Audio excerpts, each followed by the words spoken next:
Hello guys, कैसे हैं। उम्मीद करता हूँ आप सभी अच्छे होंगे और अपने एग्ज़ाम की तैयारी बहुत ही अच्छी तरीके से कर रहे होंगे। देखिए, आपका जो टारगेट है उससे ज़्यादा आपको अंक लाने हैं इस एग्ज़ाम में। चाहे वो सीटेट का एग्ज़ाम 2022 का हो, 23 का हो, 24 का हो, 25 का हो, कोई भी एग्ज़ाम हो, सीटेट का हो या टेट का हो, ठीक है। उसके लिए आपको क्या करना है, क्या करेंगे कि आपके अंक जो है ज़्यादा आएँ और आपका जो सपना है टीचर बनने का वो पूरा हो। तो वो कैसे पूरा होगा और आप जो है कैसे अधिक से अधिक अंक ला सकते हैं, तो वो जानेंगे इस वीडियो से। एक एक पॉइंट आपके लिए बहुत ही महत्वपूर्ण है और मैं प्रूफ करके बताऊंगा। अगर आप इस वीडियो को पूरा देखते हैं तो बहुत सारे आपके क्वेश्चंस ऐसे हैं पेडागोजी सेक्शन के जो आंख मीचेंगे और जो है टिक लगा देंगे। मतलब आंख मीच करके करना मतलब आराम से कर लेंगे, आपको कोई दिक्कत नहीं होगी। तो शुरू करते हैं इस वीडियो को बिना समय गवाए हुए। चैनल पर अगर आप पहली बार आएँ तो चैनल को सब्सक्राइब कर लीजिएगा, ठीक है।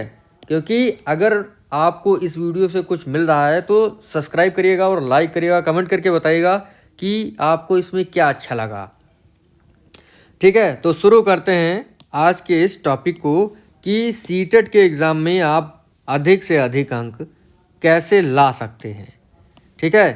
तो देखिए, सबसे पहले हमारे अंदर क्या होता है, एग्ज़ाम का भय।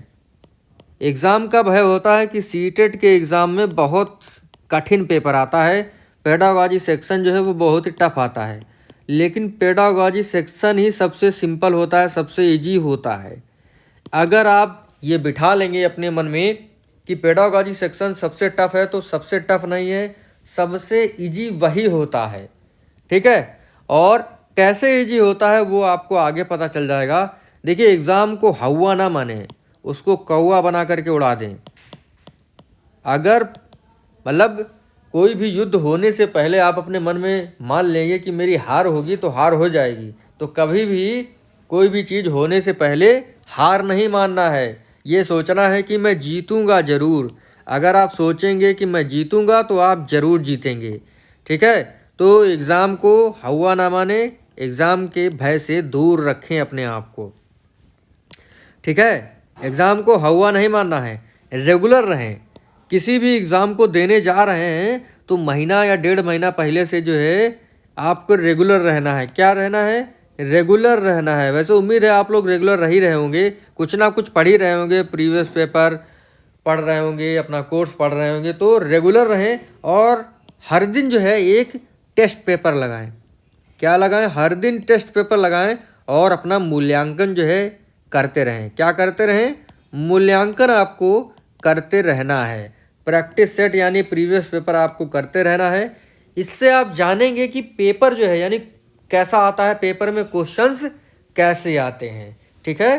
तो देखिए, सबसे पहली बात, एग्ज़ाम का जो डर है वो दूर करें और अपनी जीत जो है अपने मन में सुनिश्चित करें। ओवर कॉन्फिडेंस नहीं होना है, लेकिन कॉन्फिडेंस आपका अच्छा होना चाहिए। रेगुलर रहें, ऑलवेज पॉजिटिव। सीटेट का एग्ज़ाम देने जा रहे हैं, कोई भी एग्ज़ाम देने जा रहे हैं, जो एग्ज़ामिनर है वो आपका पॉजिटिव पॉइंट ऑफ व्यू जो है क्या करेगा, पॉजिटिव पॉइंट ऑफ व्यू पकड़ेगा, ठीक है। तो हमेशा जो है आपको पॉजिटिव रहना है। बिग ऑप्शन सीटेट के एग्ज़ाम में 90% देखा गया है कि जो बड़ा वाला ऑप्शन होगा ना वही सही होता है। पॉजिटिव रहना है और देखना है कि 4 ऑप्शन में सबसे बड़ा क्वेश्चन मतलब सबसे बड़ा ऑप्शन आपका कौन सा है, तो उसे क्या करना है, उसे टिक करना है, ठीक है। तो इस चीज़ को ध्यान रखिएगा। ये आपके पॉइंट्स जो हैं आपको क्या दिलाएंगे, अच्छे अंक दिलाएंगे एग्ज़ाम में। तो इन पॉइंट्स को आप लोग ध्यान रखिए। सबसे मेन पॉइंट आता है टैग वर्ड का, कि कौन से टैग वर्ड होते हैं जो आपको एग्ज़ाम में अच्छे मार्क्स दिला सकते हैं। तो आइए उनको देख लेते हैं। मतलब मैंने आपको जैसे कहा ना कि पॉजिटिव रहना है, तो एक तरफ पॉजिटिव एक तरफ निगेटिव। तो कौन से पॉजिटिव हैं और कौन से निगेटिव हैं इनको देखते हैं। देखिए, बच्चे को प्रोत्साहन देना पॉजिटिव है, सृजनात्मकता पॉजिटिव है, सामूहिक चर्चा करना पॉजिटिव है, अवसर देना, बच्चों को अवसर देना ये भी पॉजिटिव है, कारण का पता लगाना, ठीक है, हस्तपरक गतिविधियाँ, ये जो आपके टैग वर्ड है ना ये आपकी पॉजिटिव टैग वर्ड हैं। जैसे हस्तपरक गतिविधि हो गया, अर्थपूर्ण जिज्ञासा करके सीखना, ये एग्ज़ाम में काफ़ी बार जो है आपको मिलेंगे। तो क्या करेंगे आप लोग क्या करेंगे, उनको जो है वही टिक कर लेंगे। अपने दिमाग में भर लीजिए कि प्रोत्साहन, सृजनात्मकता, चर्चा, अवसर देना, कारण का पता लगाना, हस्तपरक गतिविधि, अर्थपूर्ण जिज्ञासा करके सीखना, ये आपके पॉजिटिव टैग वर्ड हैं। ये कैसे टैग वर्ड हैं आपके, ये आपके पॉजिटिव टैग वर्ड हैं। आपको ये ध्यान रखना है कि बच्चे को प्रोत्साहित करना है, ठीक है, बच्चे को चर्चा का अवसर देना है, सामूहिक चर्चा का अवसर देना है, किसी भी चीज़ के कारण का पता लगाना है, ठीक है। तो इस चीज़ को ध्यान रखिएगा आप लोग। उसके बाद है निगेटिव वर्ड में क्या आता है, केवल आएगा, ऑप्शन आपका सही नहीं होगा। मात्र या ही, हतोत्साहित, कठोर या दंड, सजा।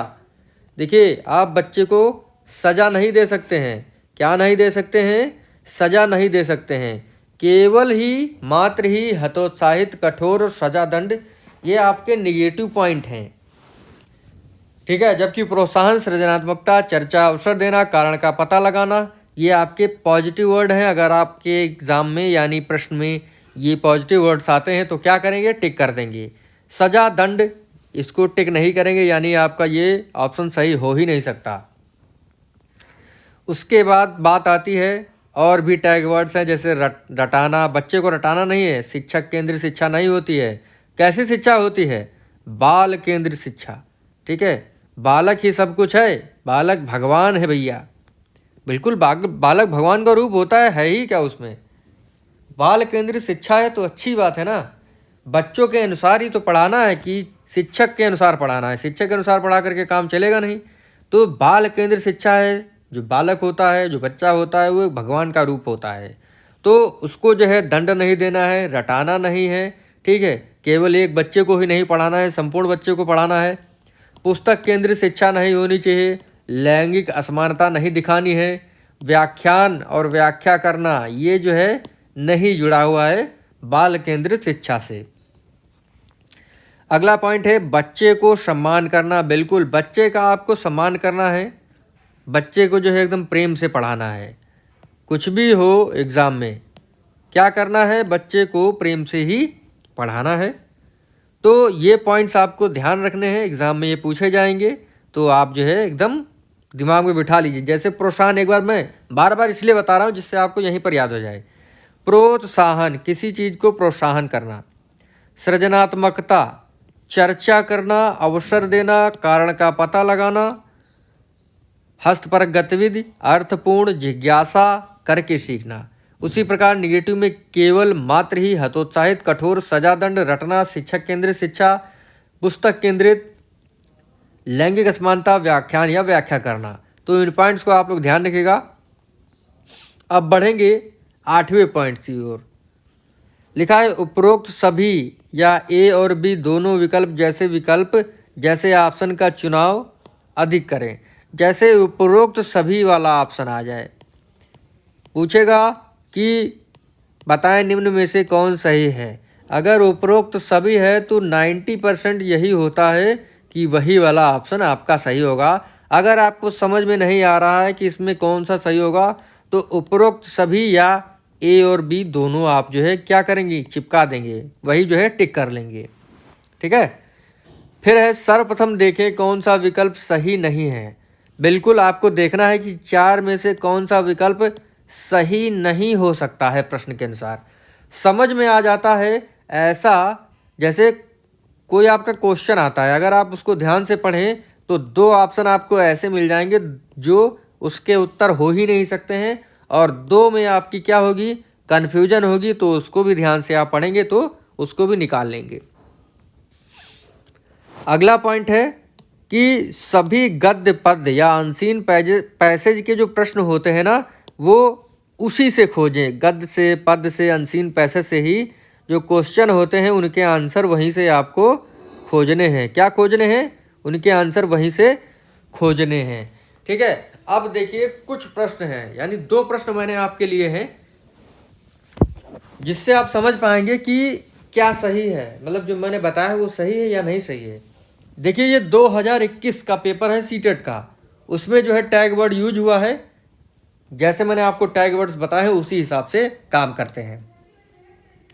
एक प्रगतिशील कक्षा में ज्ञान की संरचना के लिए प्रचुर मौके देना, विद्यार्थियों को उनके अकादमिक अंकों के आधार पर नामांकित करना, अध्यापक को अटल पाठ्यक्रम पालन करना चाहिए, विद्यार्थियों में प्रतिस्पर्धा पर बल देना चाहिए।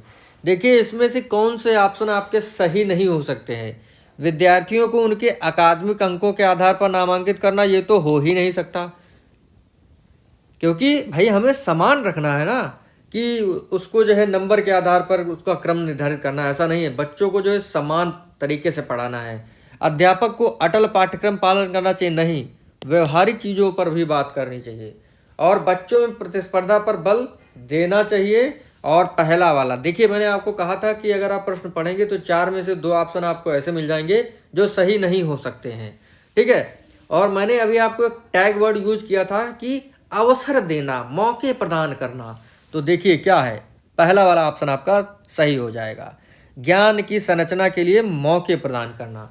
एक प्रगतिशील कक्षा में यानी प्रोग्रेसिव क्लास में बच्चे को क्या करना चाहिए, बच्चे के ज्ञान को निर्माण करने के लिए उसको प्रचुर मौके देना चाहिए। अगला जो है आपका प्रश्न है, एक समावेशी कक्षा में किस चीज पर जोर देना चाहिए? सामाजिक पहचान के आधार पर छात्रों के अलगाव। सुन लीजिए आप लोग जो है और ध्यान दीजिए कौन सा ऑप्शन आपका सही होगा। एक समावेशी कक्षा पर जोर देना चाहिए, सामाजिक पहचान के आधार पर छात्रों के अलगाव, हर बच्चे के सामर्थ्य को अधिकतम करने के अवसर प्रदान करना, प्रदर्शन अभिमुखी लक्ष्यों, अविभेदी समरूपी निर्देश। तो बताएं आप लोग इसमें से कौन सा ऑप्शन सही होगा। 2021 का ये पेपर है सीटेट का और ये समावेशी कक्षा पर जोर देने वाला प्रश्न है। आप जो है इसको देखिएगा और इसका क्या जवाब होगा जो मैंने पढ़ के बताया आप लोग बताइएगा, ठीक है। तो उम्मीद करता हूँ ये आपको समझ में आया होगा कि आपको एग्ज़ाम में क्या करना है और क्या नहीं करना है। तो मिलेंगे आपसे अगले वीडियो में, तब तक के लिए जय हिंद जय भारत।